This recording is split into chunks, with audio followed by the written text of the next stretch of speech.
Good morning everyone, কেমন আছেন সকালে? আশা রাখছি সবাই ভালো আছেন, সুস্থ আছেন, ভালো থাকবেন, সুস্থ থাকবেন এই প্রার্থনাই করি। আজকে সকালে ব্রেকফাস্ট হয়েছে চিড়ার পোলাও। কায় কায় ভালোবাসেন অবশ্যই কমেন্টে জানাবেন। তো দেখো, চিড়া পোলাও বানার জন্যে কড়াইতে আমি পরিমাণ মতো ঘি দিয়ে দিছি। তার মধ্যে ফোড়নে দিয়ে দিলাম 2টা শুকনো লঙ্কা, 2টা তেজপাতা আর একটু হয়েছে এলাচ। আর ঘরে কিছুটা বাদাম ছিল, চীনা বাদাম, সেটাও দিয়ে দিলুম। আর এই যে দেখো ভিজানো চিড়া অনেকক্ষণে মুই ধুয়ে ভিজি রাখছিলাম, সেটাও দিয়ে দিলুম। তার মধ্যে দিয়ে দিলুম পরিমাণ মতো লবণ, 1 চিমটি হলুদ যদি না দেন তাতেও চলবে, তোমরা একটু ফুড কালার ব্যবহার করে পান। পোলাও জিনিসটা একটু হলুদ না হলে কিন্তু ভালো লাগে না।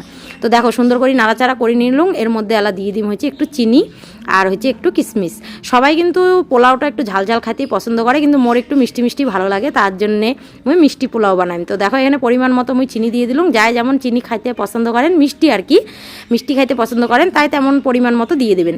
তো এই যে নাড়াচাড়া করে নিলুম, মোর পোলাও রেডি। আর নামানোর আগে আরেকটু ঘি দিয়ে দেবো, কেননা ঘিয়ের গন্ধটা এতটা ভালো লাগে। ঘি, ধনিয়া পাতা এগুলোর গন্ধ কিন্তু মোর ফেভারিট, বুঝছেন? তো দেখো ঘি দিয়ে দিলুম, এলা সুন্দর করে নাড়াচাড়া করিয়ে নামে নিম। তো মোর চিড়ার পোলাওটা কেমন হয়েছে অবশ্যই তোমরা কমেন্টে জানাবেন, আর ভালো লাগলে তোমরাও আমার মতো করিয়ে খাবেন। তো চলো টাটা, বাই, সবাই ভালো থাকেন, সুস্থ থাকেন।